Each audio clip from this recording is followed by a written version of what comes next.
The Old Man and the Two Black Dogs. The second old man, the one with the two greyhounds, stepped forward. He said to the genie, "I will tell you a story about these dogs. These two dogs are my elder brothers. Our father died and left us 3,000 dinars, and I opened a shop that I might buy and sell therein, and my brothers did each the like. But before long, my eldest brother sold his stock for 1,000 dinars and bought goods and merchandise, and setting out on his travels, was absent a whole year. One day, as I was sitting in my shop, a beggar stopped before me, and I said to him, 'God assist thee.'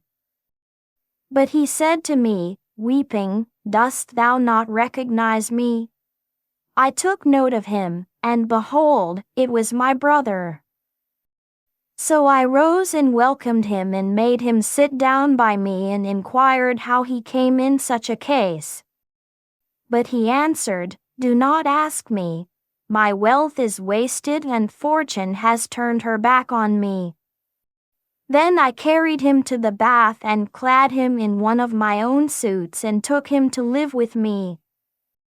Moreover, I cast up my accounts and found that I had made 1,000 dinars profit, so that my capital was now 2,000 dinars. I divided this between my brother and myself, saying to him, 'Put it that thou hast never traveled nor been abroad.' He took it gladly and opened a shop with it. Presently, my second brother arose like the first and sold his goods and all that belonged to him and determined to travel. We would have dissuaded him, but he would not be dissuaded and bought merchandise with which he set out on his travels. And we saw no more of him for a whole year, at the end of which time he came to us as had done his elder brother. And I said to him, 'O my brother, did I not counsel thee not to travel?' And he wept and said, 'O my brother, it was decreed, and behold, I am poor, without a dirham or a shirt to my back.'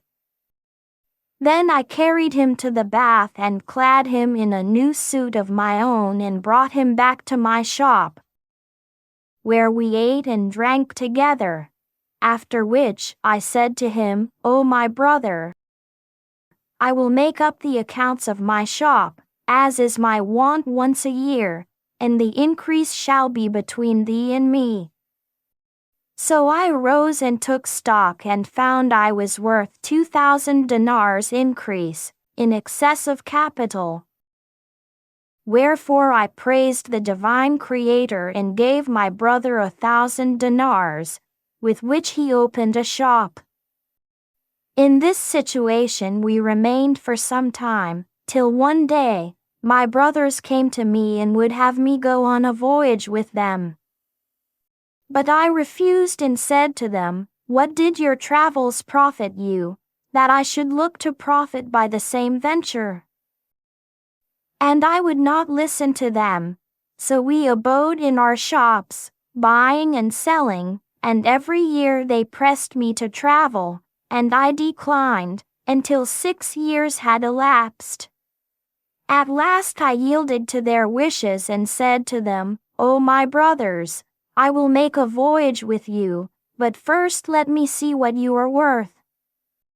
So I looked into their affairs and found they had nothing left, having wasted all their substance in eating and drinking and merrymaking.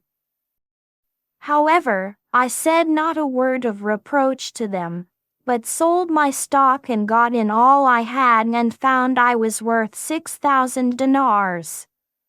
So I rejoiced and divided the sum into 2 equal parts and said to my brothers, 'These 3,000 dinars are for you and me to trade with. The other 3,000 I buried, in case what befell them should befall me also, so that we might still have, on our return, wherewithal to open our shops again.' They were content, and I gave them each 1,000 dinars and kept the like myself. Then we provided ourselves with the necessary merchandise and equipped ourselves for travel and chartered a ship, which we freighted with our goods. After a month's voyage, we came to a city, in which we sold our goods at a profit of 10 dinars on every one, of prime cost. And as we were about to take ship again, we found on the beach a damsel in tattered clothes, who kissed my hand and said to me, "O my lord, is there in thee kindness and charity? I will requite thee for them." Quoth I, "Indeed I love to do courtesy and charity, though I be not requited." And she said, "O my lord, I beg thee to marry me and clothe me and take me back to thy country, for I give myself to thee. Entreat me courteously, for indeed I am of those whom it behoves to use with kindness and consideration. And I will requite thee therefore, do not let my condition prejudice thee."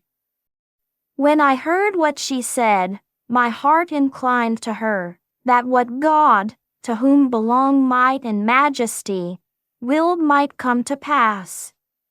So I carried her with me and clothed her and spread her a goodly bed in the ship and went in to her and made much of her.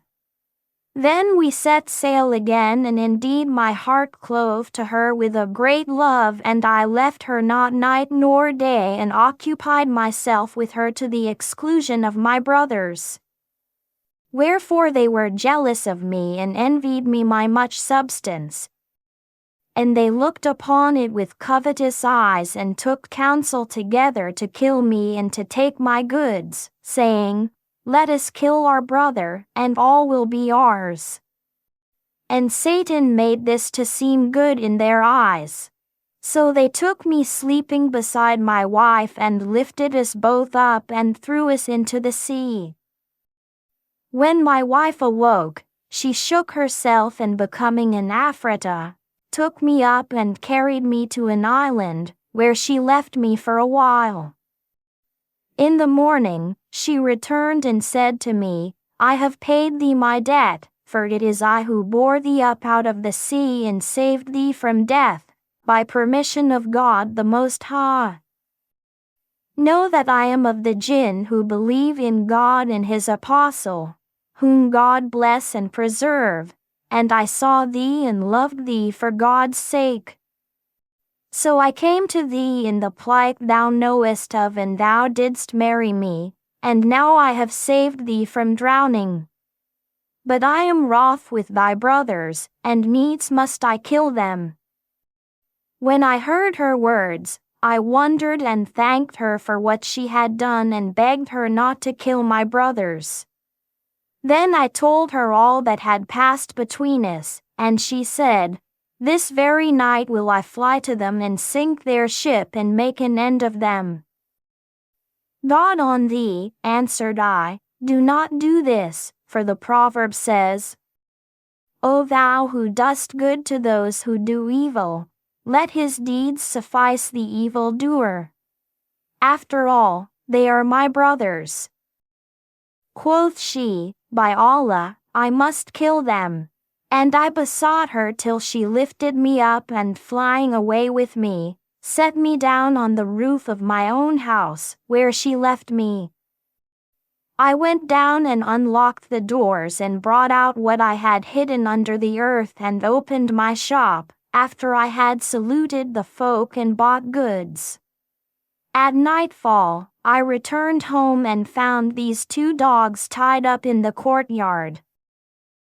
And when they saw me, they came up to me and wept and fawned on me. At the same moment, my wife presented herself and said to me, "These are thy brothers." "Who has done this thing unto them?" asked I. And she answered, "I sent to my sister, who turned them into this form. And they shall not be delivered from the enchantment till after 10 years. Then she left me, after telling me where to find her, and now, the 10 years having expired, I was carrying the dogs to her, that she might release them, when I fell in with this merchant, who acquainted me with what had befallen him. So I determined not to leave him, till I saw what passed between thee and him. This is my story, O Prince of Genii. Do you not think it is a most marvelous one? Yes, indeed, replied the genie, and I will give up to you the third of the merchant's punishment. The end. Hope you have enjoyed the reading. Don't forget to like and subscribe to the channel, and find more fascinating and exciting stories A man's trick from the description beats a below the woman's video. trick. Once there was a merchant known for his smartness in trade.